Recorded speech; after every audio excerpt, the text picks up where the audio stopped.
She snapped, "Oh please, you'll never find anyone better than me," while throwing my things in a box. I said, "Already did."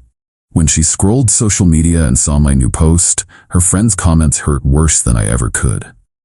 28 male, watched my girlfriend Monica, 27, throw my belongings into a cardboard box yesterday while lecturing me about how lucky I was to have her.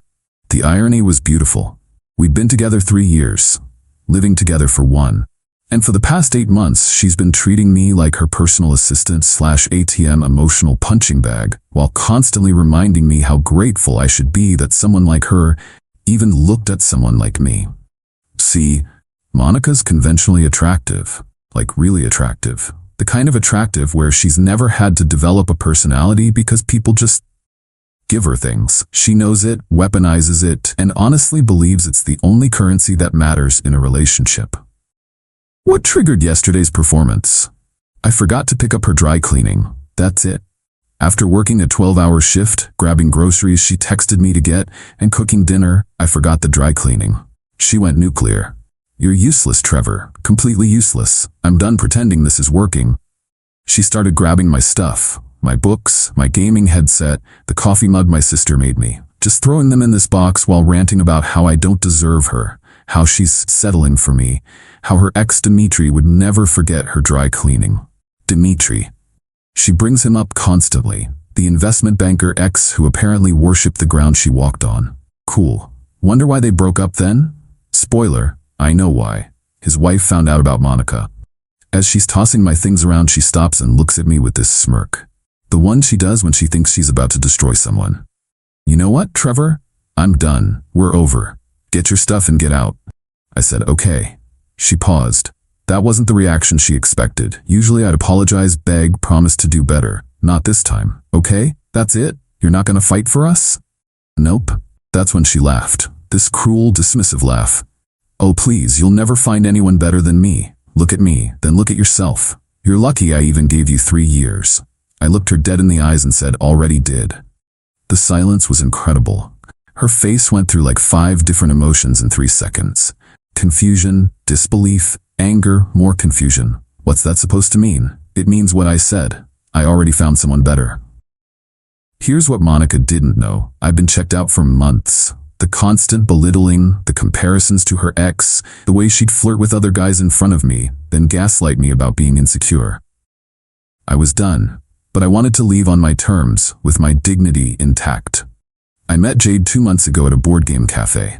We were both solo, waiting for tables, got to talking. She's a veterinary technician, loves horror movies, has the most infectious laugh I've ever heard. We became friends, just friends. I wasn't going to cheat, even on someone as awful as Monica.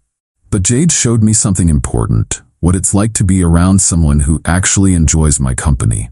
Monica stood there holding my favorite hoodie, mouth slightly open. "You're lying." "Okay. You're trying to hurt me because I'm breaking up with you. You can think that." I took the box from her, added the rest of my things. Didn't take long. Most of the apartment was hers or ours, aka things she picked that I paid for. While packing, I sent a text to my buddy Corey asking if I could crash at his place. He replied immediately, "Finally leaving the demon? Get over here." Monica followed me around, alternating between insults and accusations. I was lying. I was pathetic. Nobody else would want me. I'd come crawling back within a week. I just kept packing. The last thing she said as I walked out, "When you realize what you've lost, I won't take you back. You hear me? This is your last chance." "Good to know," I said and left. Crashed at Corey's last night. This morning, I posted a photo on Instagram. Nothing dramatic, just me and Jade at a pumpkin patch from last weekend. Caption: "Sometimes the best things in life are worth waiting for." Officially introducing my girlfriend of, well, officially 12 hours, but my best friend for 2 months. Here's to new beginnings. My phone hasn't stopped buzzing since. Update 1. The entitlement has reached astronomical levels. So after my post, Monica went into full detective mode. See, I'd blocked her on everything immediately after leaving, but she has her ways. Her best friend Vanessa started viewing all my stories from her business account. She thinks I don't know it's hers. Monica made a fake account to stalk Jade's profile. And the group chat we're both in for our apartment complex became interesting. But let me back up to what happened right after I posted that photo. Within an hour, mutual friends started texting me. Turns out, Monica had already told everyone she dumped me for being a man-child who couldn't handle basic responsibilities. She'd posted this long thing about knowing your worth and not settling for less than you deserve. Her friends were hyping her up in the comments. Queen, his loss. You're too good for him anyway. Then they saw my post. The comments on mine were different. Corey, about time you found someone who appreciates you. My sister. She's gorgeous. And more importantly, she makes you smile like that. Even Monica's friend Haley commented, wait, you were already dating someone else? That emoji, that thinking emoji changed everything. Monica's narrative crumbled instantly. If I was such a loser, why did I move on so fast? If she was so much better than me, why was my new girlfriend stunning? Jade really is beautiful, but more importantly, she's kind. Monica could never. The texts from Monica started coming through Vanessa's phone. Tell him he needs to come get the rest of his stuff. Tell him he owes me for utilities. Ask him how long he's been cheating on me. I ignored them all, but then came the apartment complex group chat. Monica posted, just a reminder that overnight guests need to be registered with the office if they're staying more than 3 nights a week. Some people think rules don't apply to them. This was weird because I haven't lived there for 2 days. Everyone knew she was talking about me somehow. The property manager responded, this is a reminder that this chat is for building-wide announcements only. Monica private messaged the property manager claiming I had unauthorized people over all the time when I lived there. Plot twist, the property manager called me. Turns out, Monica's been the subject of multiple noise complaints, and the only unauthorized guest they have on record is her ex Dimitri, who she had to register after neighbors complained about him coming over at 2 a.m. repeatedly. While we were together. Yeah, while pretending to be better than me, she was sneaking around with her married ex. But here's where it gets really good. Monica made a crucial mistake. She went to Jade's Instagram from her fake account and commented on a photo from 3 weeks ago. To pick. Trevor's girlfriend here. Well, ex now. Just wanted to warn you, he's a cheater and a liar. Check his phone if you don't believe me. Good luck, hun. Jade screenshot it and sent it to me with. I explained everything. Jade's response? She posted the screenshot on her story with, imagine being so bothered that you stalk your ex's new girlfriend to lie about him. Trevor was nothing but loyal to you while you treated him like garbage. He told me everything, including how he waited until you ended things to make us official. Meanwhile, everyone knows about you and Dimitri. His wife knows. Embarrassing. Everyone saw it. Jade has like 3K followers because of her vet work TikToks. Monica lost it. The fake account started spam messaging Jade, calling her ugly, saying I was using her, that she'd never be as good as Monica. Jade blocked her. Monica made another account, then another. Meanwhile, the comments on Monica's Know Your Worth post started changing. Someone posted, didn't you cheat with Dimitri though? Another, girl, you're stalking his new GF. This is sad. Her best friend Vanessa texted me, Monica wants her TV back. I responded, I have the receipt. I paid for it. She can want all she likes. She says it was a gift to both of you. Then she can take me to small claims court and explain to a judge why she sees harassing my girlfriend while demanding gifts back. Radio silence. Then yesterday, the best thing happened. Remember how Monica always talked about Dimitri? How perfect he was? His wife reached out to me on Facebook. Not angry, just wanting information. Turns out, Monica had been texting him nonstop since our breakup, and his wife saw everything. She wanted to know if Monica and Dimitri were together while we were dating. I told her the truth. The 2 a.m. visits, the noise complaints, all of it. She thanked me and said, she's about to have bigger problems than you moving on. This morning, Monica's Instagram is deleted. Her Facebook is private. Vanessa texted asking if I have any of Monica's things because she needs to go stay with her parents for a while. Turns out Dimitri's wife didn't just confront him. She contacted Monica's job, with screenshots of Monica sending explicit photos to Dimitri from her work computer during work hours at the law firm where she's a paralegal and he was a client. Update 2. Monica's world has completely imploded, and somehow she still thinks she's the victim. First, the job situation. She wasn't just fired, she's being sued. Turns out, using company resources to conduct an affair with a client violates about 15 different policies, and the firm is protecting themselves by throwing her under the bus. They're claiming her actions damaged their professional relationship with Dimitri's company. Monica is looking at actual legal consequences and financial ruin. But does this give her a moment of self-reflection? Of course not.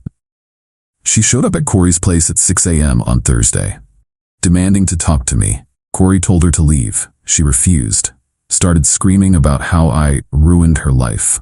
Corey's neighbor called the cops. Monica told them she was there to collect belongings I stole. The cops asked what belongings. She couldn't name anything specific because I didn't take anything of hers. Corey, absolute legend, had his phone recording the whole thing.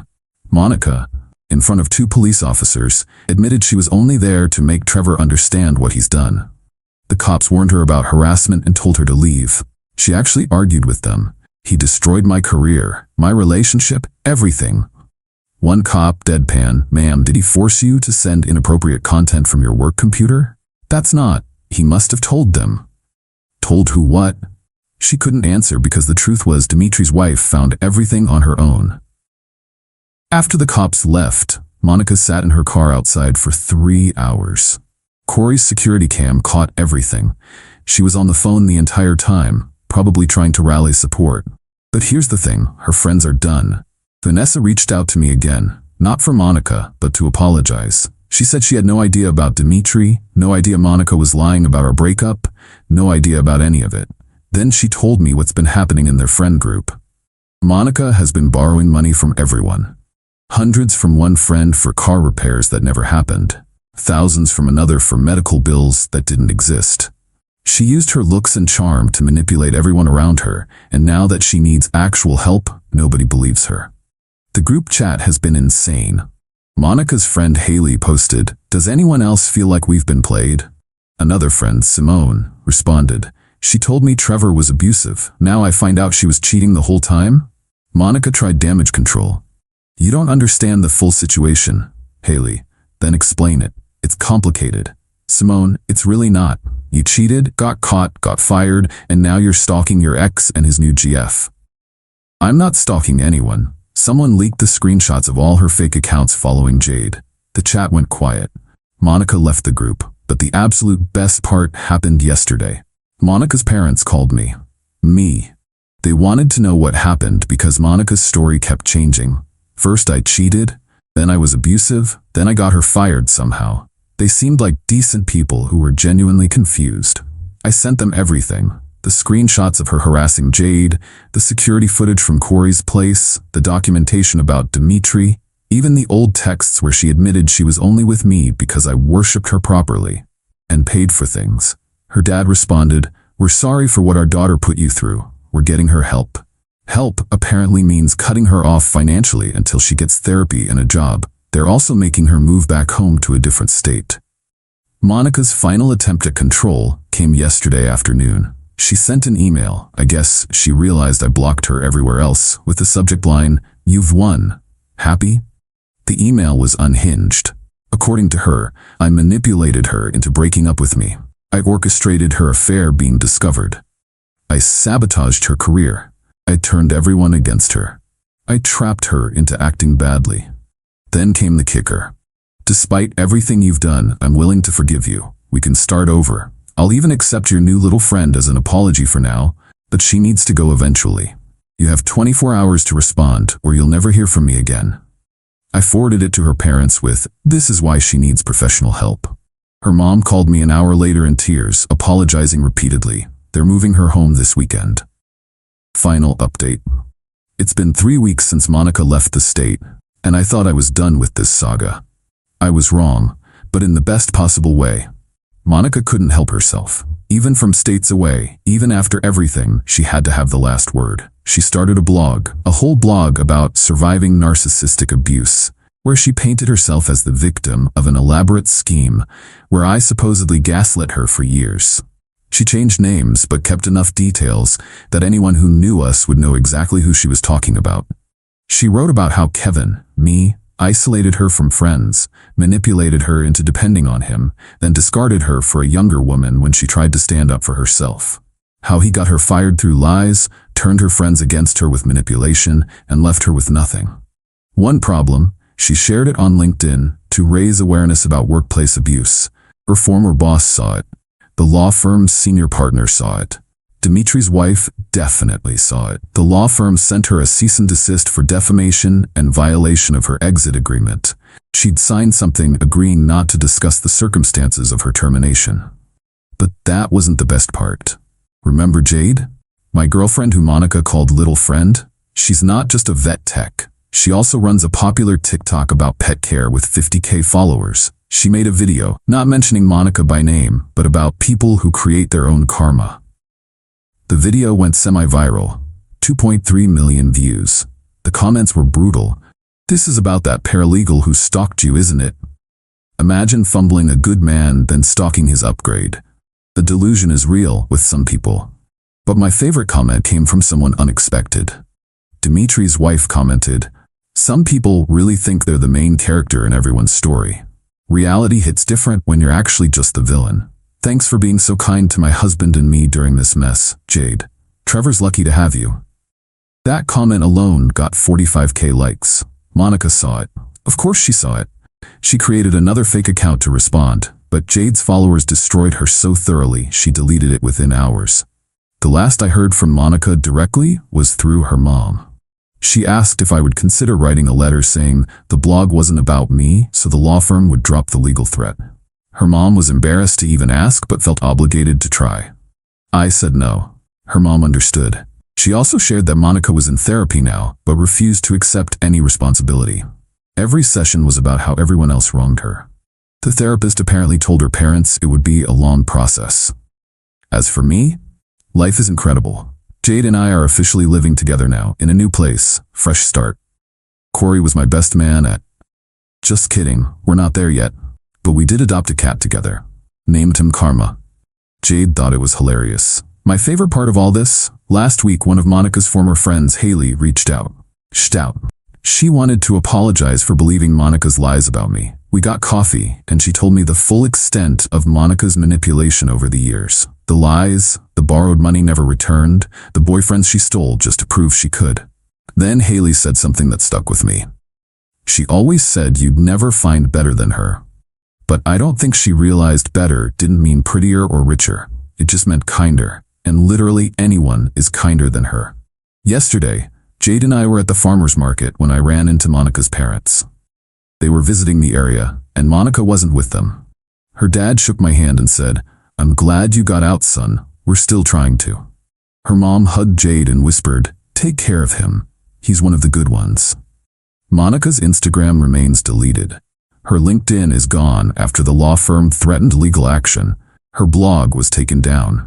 She's living at home, working part-time at a department store, according to her mom, and still insisting everyone else is the problem. She was right about one thing, though. I never found anyone better than her. I found someone infinitely better. Someone who laughs at my bad jokes, plays board games with me until 2 a.m., brings me coffee without being asked, and has never once made me feel like I should be grateful just to be with them. Monica thought she was irreplaceable because of her looks. She thought better was about surface-level attraction and social status. She never understood that better meant someone who actually likes me as a person. The last time I thought about Monica before writing this was when Jade and I were putting up Halloween decorations. She was dancing to Monster Mash covered in fake spider webs, laughing at her own clumsiness. I remember thinking, this is what happiness actually looks like. Monica said I'd never find better. She was wrong. I didn't just find better. I found everything she could never be. Kind, genuine, funny, loyal, and real. And according to her own friends, comments on that viral TikTok, the upgrade really said upgraded. Yeah, it really did.